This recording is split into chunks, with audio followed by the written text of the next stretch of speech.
Nshuti bakunzi ba Global TV, nongeye kubasuhuza mugira amahoro.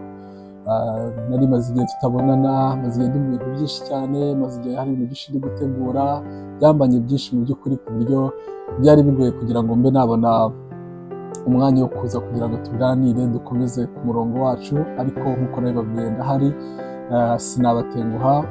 Ubu noneho ndatekereza tugiye gukomeza, kandi ibyo ndi gutegura nizera neza ntashidikanya yuko bizadushimisha twese, ni byiza kuri twese. Rero maze igihe abakunzi banjye mbakumbuye, nari mbakumbuye kandi uzi ko namwe bamwe muri mwe mwari mumkumbuye, abenshi rwose mwaranabinyeretse.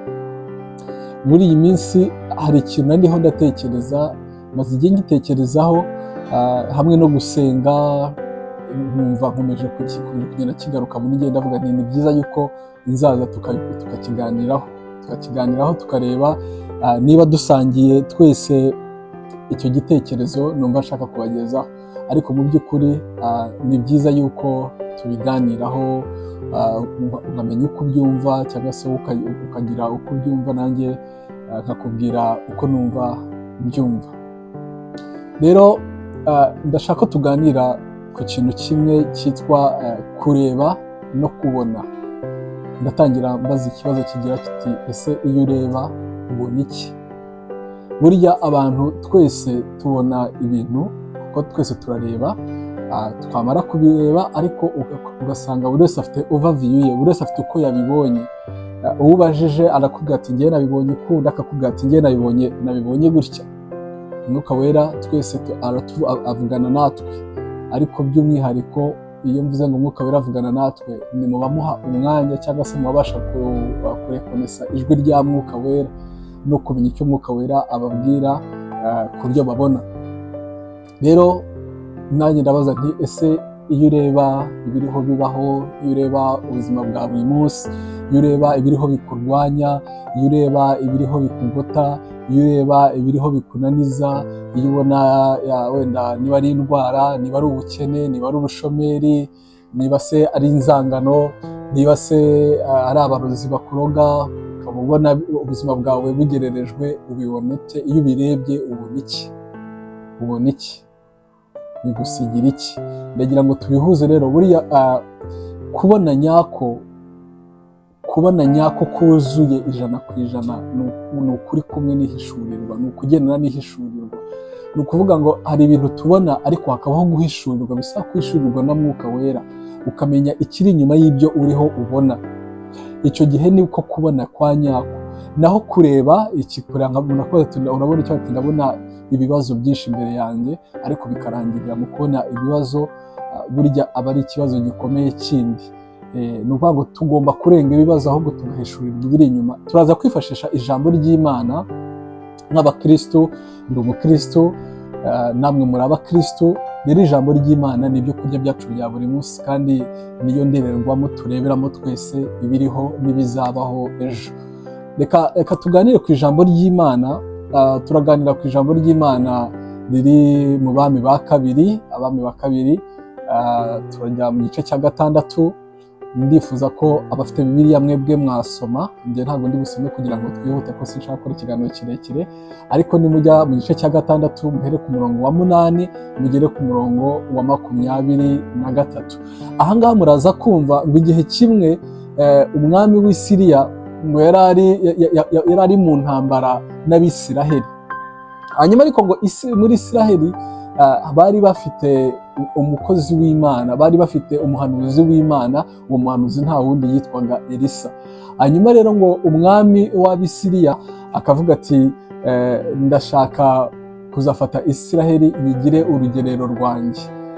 Kuri we yumvaga ko agomba guhinduka urugerero rwe, akikuma mu gatuza, akumva yuko afite ububasha n'ubushobozi bwo gukoresha Abisiraheli ibyo ashaka.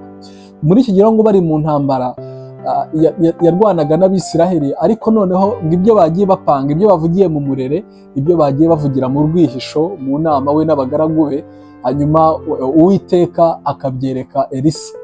Elisa rero akerekwa neza aho bazanyura baza gutera Abisiraheli. Hanyuma amakuru nawe akayageza i Samariya ku mwami, akabwira umwami ati dore umwami w'i Siriya ari gupanga n'ingabo ze, bazaca ahangaha baza kugutera, uramenye wirinde. Hanyuma umwami ngo w'Isiraheli nawe icyo yakoraga nawe yashyiragaho ingabo. Uri kubyumva mu by'ukuri, ab'Isiriya batangiye guhura n'ibibazo, bisangaga baguye muri ambushi y'Abisiraheli. Hanyuma ngo umwami w'Abisiraheli umwami w'Abisiriya aza guhamagara abagaragu be, arabateranya, baricara baraganira, aganira n'abagaragu, arababaza ati ese ninde muri twebwe, ni bande muri twebwe bakorana n'umwami w'Abisiraheli? Mu yandi magambo, ninde mugambanyi uri hagati muri twebwe ukura amakuru ahangaha mu byo twavuze akabijyana akabigeza ku mwami w'Abisiraheli? Hanyuma umwe ngo mu bagaragu be aramubwira ati data nyagasani, nta wundi muntu ukura amakuru ahangaha muri twebwe ngo yajyane ku mwami w'Abisiraheli, ahubwo Abisiraheli bafite umuhanuzi, barimo umuhanuzi witwa Elisa. Elisa niwe ukura amakuru hano, ndetse na yamwe wavugiye mu murere, amwe wavugiye mu rwihisho. Ayo makuru yose ngo umuhanuzi wabo Elisa arayajyana akayageza ku mwami. Rero kwera ibyari biriho biba ngo umwami w'Abisiriya ahagarika umutima. Umwami w'Abisiriya ngo ageraho atangira guhagarika umutima, ubwoba buramusaba. Nuko ngo aravuga ati ndagira ngo ngira abo ntuma muri mwebwe, mugende mumenyere ahantu Elisa ari, hanyuma nohereza ingabo zanjye zigende zimufate, mu yandi magambo zimufate matekwa, zimumuzanire. Hanyuma ngo umwe aramubwira ati ntabwo, ati amubwira aho atuye, amubwira umudugudu atuyemo, baramubwira ngo atuye aha. Bamaze kumurangira aho atuye, ategura ingabo. Izo ngabo arazitegura n'amagare yabo n'amafarashi yabo, arabohereza ngo bagende bamuzanire Elisa. Hanyuma noneho ngo bagezeyo, baragenda bagota uwo mudugudu n'ingabo zabo nyinshi n'amagare n'amafarashi. Muri kwa kugota wa mudugudu, hanyuma ngo umugaragu wa Elisa mu gitondo cya kare azindutse, ubwo ni mu gitondo cy'umuseso, ntabwo nzi uko byari bimeze n'ibihe bari barimo, ariko ndi kubivuga cyangwa se ndiho nsoma iyo nkuru, mpita numva ari nka ka kazuba ka mu gitondo kariho karasa. Hanyuma ahagaze ariho yinanura, ajya kureba, arebye ku musozi ngabona ingabo nyinshi.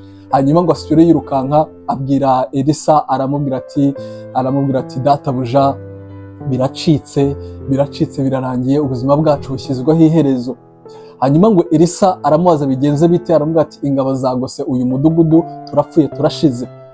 Hanyuma ngo Elisa aramureba, aramubwira ngo iyaba wamenyaga ingabo zitugose, ubwinshi bw'ingabo zitugose n'imbaraga zabwo, ntabwo wakabaye ucika intege kubw'ingabo z'umwami w'Abisiriya. Arangije ngo Elisa, icyo namukundiye, Elisa ngo arasenga. Elisa ngo aravuga ngo Uwiteka Mana yanjye, ndakwinginze ndagusabye, humura amaso y'uyu musore arebe amenye ingabo zidukikije.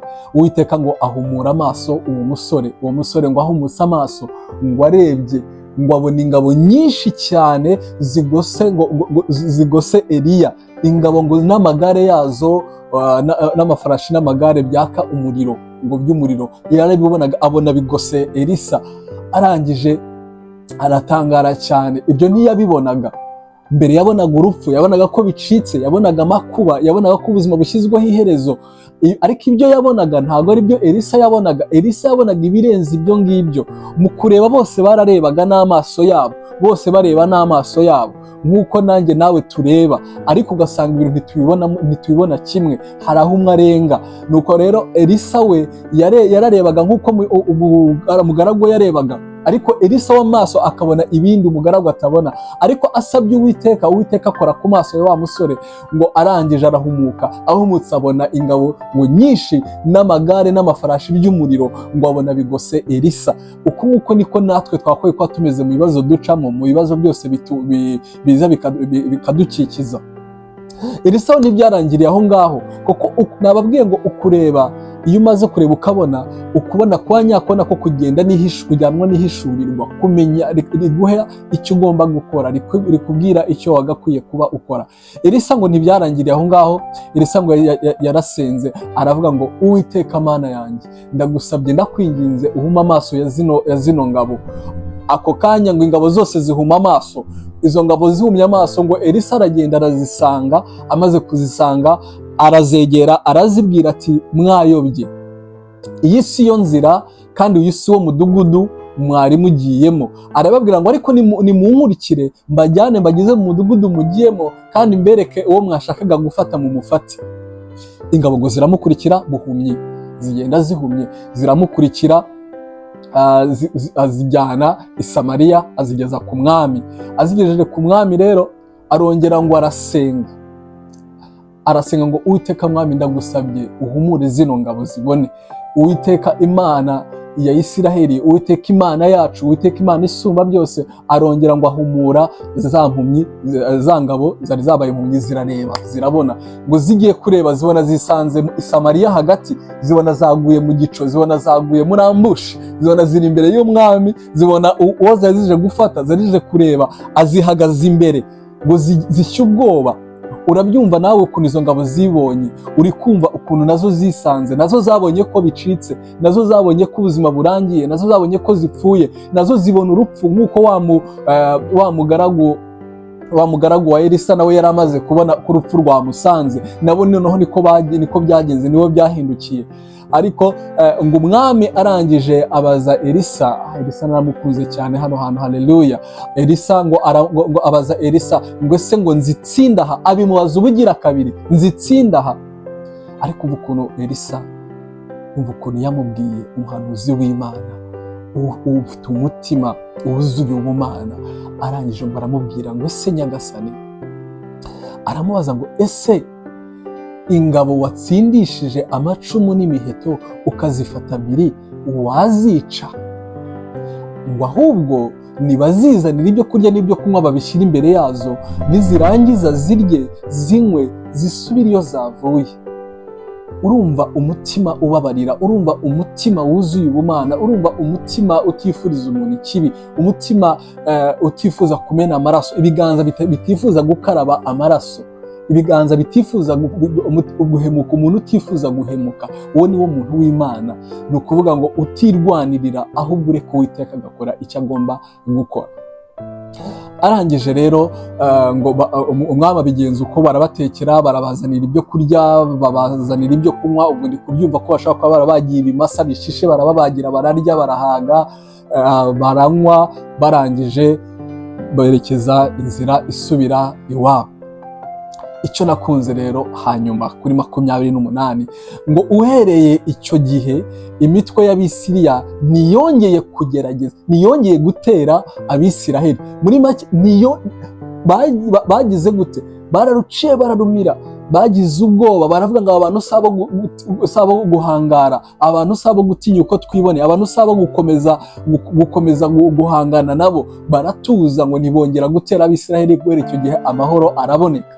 Noneho mwene data, ndakubwira iki rero, ndagusabira nawe ngo Uwiteka agukore ku maso, Uwiteka dukore ku maso, Uwiteka adufashe, aduhumure ibyo tubona tukabona nk'aho bicitse. Uwiteka twereke ingabo zidukikije. Mwibuke ko Bibiliya iratubwira ngo nzatanga ingabo nyinshi zipfe ku bwawe.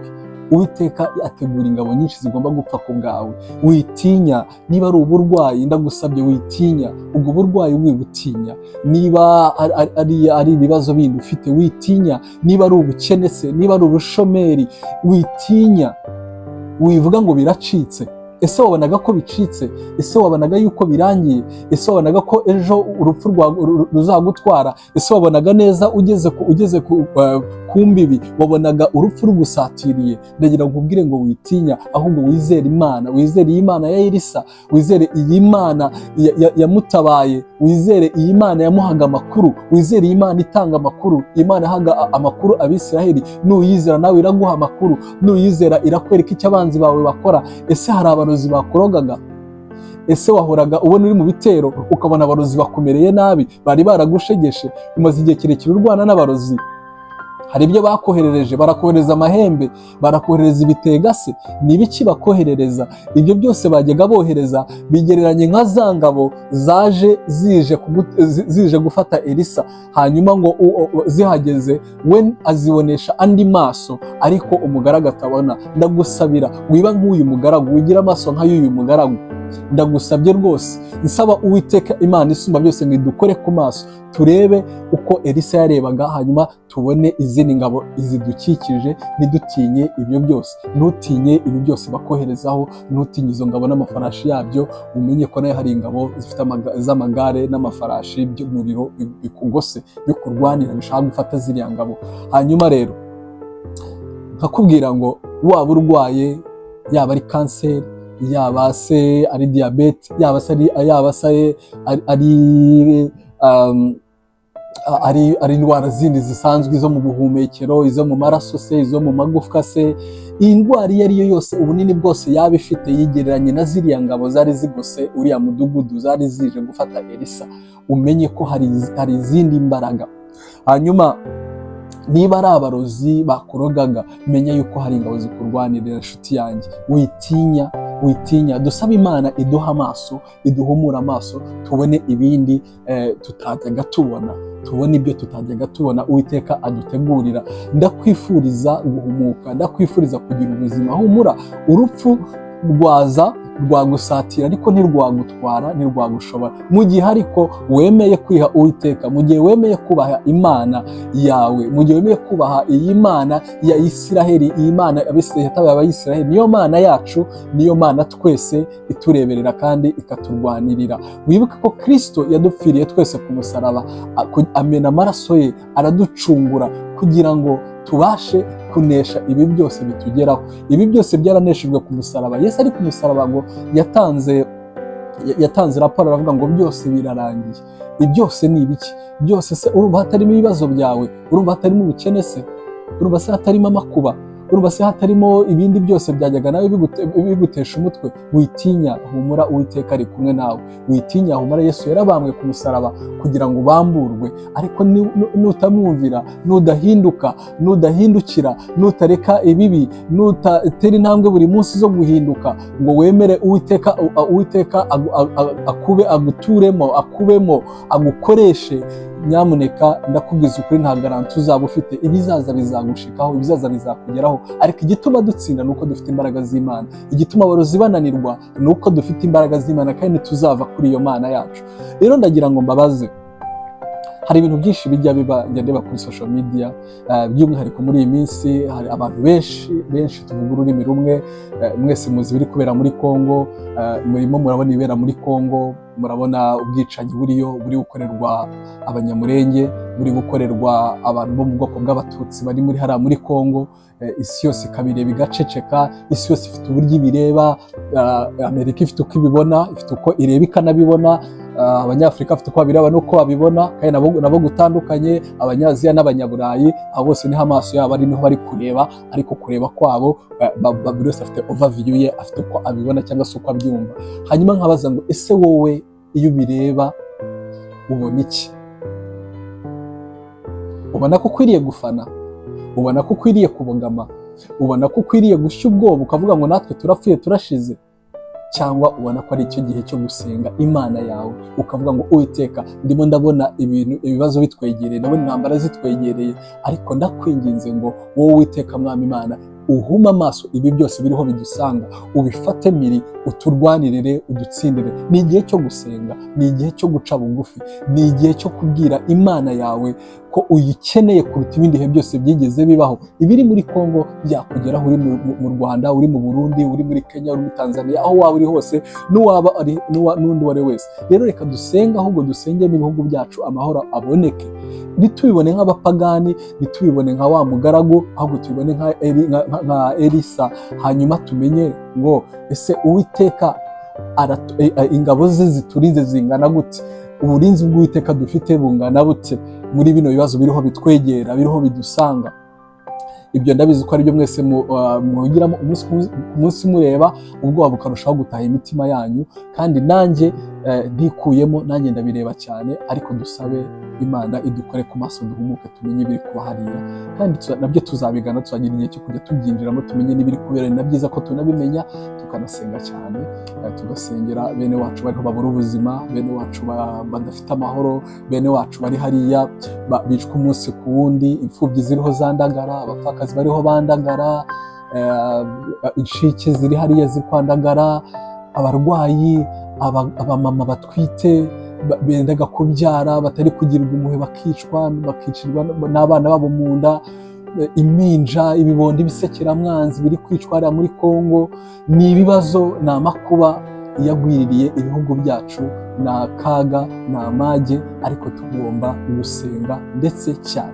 Njya mbona kuri za YouTube channel zitandukanye, hari igihe bamamaza abapfumu, abarozi bakaza kuvuga ibyo bakora, tumanura imvura, tugakubitisha abantu inkuba, tugarura ibyibwe, dutuma abantu bakira inyatsi, dutuma abantu babona ibi n'ibi bari barabuze, tumubona umugeni se, ubona umugore cyangwa ubona umugabo. Ariko ndagira ngo mbabaze, iyo mubona bino bintu ku YouTube channel mukicara mukabibona, ese iyo ubibona ubona iki? Iyo ubireba ubona iki?